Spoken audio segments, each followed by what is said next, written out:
So I wanted to follow up on yesterday's announcement, our school closing, with some important information. And first I want to say how proud I am of our community for making this decision, for putting the health and wellness and safety of our students and families and teachers first, and also, as importantly, for joining in and really in a way of supporting the community and trying to help do all we can to slow down the spread of the COVID-19 virus. It's an unprecedented time for us, and as students, as teachers, as families, we're going into uncharted water. And so I'm grateful for your flexibility, grateful for your willingness to adapt in this moment. And please know that we want to continue to be a community as we move into this online platform.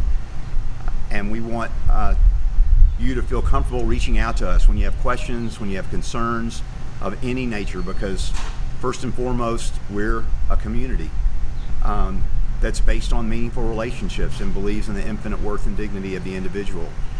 And yesterday, Emily Adams, the science department chair, really captured what I felt like was the heart of how we want to approach this 2-week period of online learning with grace and empathy and compassion.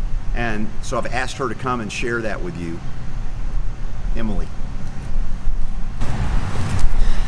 One of the things that's difficult about this, as Jack mentioned, is that it's new. And so it's scary because it's new and we don't have a pathway for this. We want to keep in mind as a school community 3 things for each other and for ourselves: grace, flexibility, and empathy. If we can give each other an extra measure of that as we develop lessons in an online environment where we're trying to connect with our students and each other, where we can be flexible when technology might not work the way that we want it to, and we can have empathy for what it might feel like to be scared in this situation or have technology that's being difficult. We're all in this together, and we're all learning, and we're going to get through it. As the biologist, I need to remind us all that the way that we are going to slow the spread of COVID-19 in our community is by social distancing.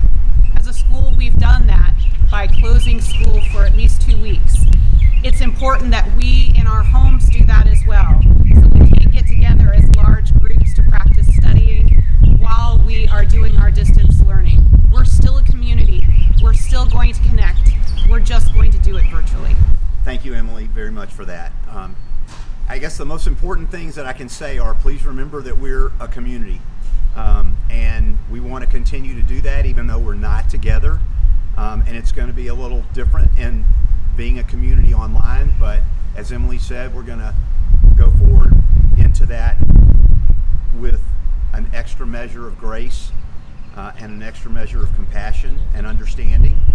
And we're going to be here. So if you need to reach out to us either by phone or by email, or if you want to submit questions online on the Coronavirus Task Force page where it says, I have a question, or you want to encourage your students to reach out to their teachers, please make sure you do that. We want to be here for you. We want to support our students and our families during this time of online learning.